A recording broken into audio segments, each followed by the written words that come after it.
Alright guys, today we're taking a look at the ProStar MBX7 brake system that just came out. It's a prototype, was a prototype system. The pre-orders just came out. Mine shipped last week and I picked it up just this past Saturday, so I'm pretty excited to talk to you about this today. If you look, I'm using the stock Mugen brake pads as well as the stock Mugen brake disc. I also chose to replace the spring that it did come with on the brake linkage back with what I was using on my MBX7R, and that was just simply 7 millimeters of fuel tubing as well as a larger washer on the back to make sure that it's there. One thing that you will have to do is you're going to have to drill out your linkage on your throttle servo horn. I believe it was 5/64 is what I went with, and it was a little tight with the ball stud, but it's a little bit of pressure and a good 2 millimeter hex and you'll be just fine. But other than that, the brake system seems really solid. It's a split bulkhead brake system design. So if you see here, there's a cut. Let's see, there's a cut there, and there's a cut here. And if you remove the longer screw here, and if the system's out of the chassis, you can actually just simply remove the diff right out of there. So that's pretty convenient. It's got different set screws on the bottom to be able to set the correct height to fit inside the chassis, so that way you don't have any drag. So that way you have the proper mounting holes. And here in a second we'll go ahead and we'll take a look at it inside of the chassis. Okay, I've got the ProStar brake system now installed inside my MBX7R. As you can see here, one thing that I do want to note, and I'm going to move the camera for that, is that you want to have this actual piece here, and you want it to be touching your servo. So it may require a little more or no trimming at all on your end.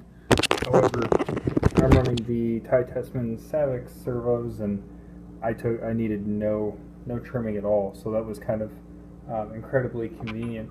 One other thing that ProStar has available is the actual turnbuckle kit right here to adjust the brake bias, front, rear, and then the actual brake strength after that.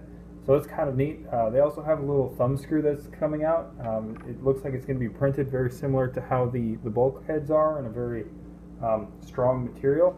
It's looking to be a blue carbon Kevlar like compound, and it'll actually just slide right on there, so you'll have a little thread to go off of right there instead of having to pull the tool out. Now the tool's only like $4.99, so I went with that for right now, but I'll most likely be getting the thumb screw here shortly.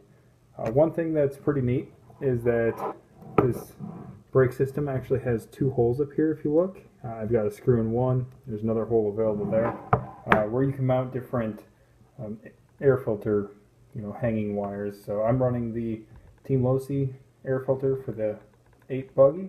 So I'll just be able to slide that in there, and my air filter will mount right on there rather than having to drill a hole in the side of my fuel tank splash guard, or just running it without the wire and letting it be all willy-nilly. But now I'm going to go ahead and put everything back in my buggy so we can see how it fits as a whole. Alright, so we finally got the car put all back together with the diff mounted inside of it. I'm going to go ahead and run it later this weekend, and I'll report back on how it is. But so far the fit, the finish, and the quality just seems amazing, and I'm quite excited to run this center diff slash bulkhead and the improved brake system this weekend. So I'll let you guys know how it goes, but if you're interested in it, take a look for ProStar on Facebook. They have their own website, but it's definitely a product that I'm looking forward to using, and I would recommend you give it a try.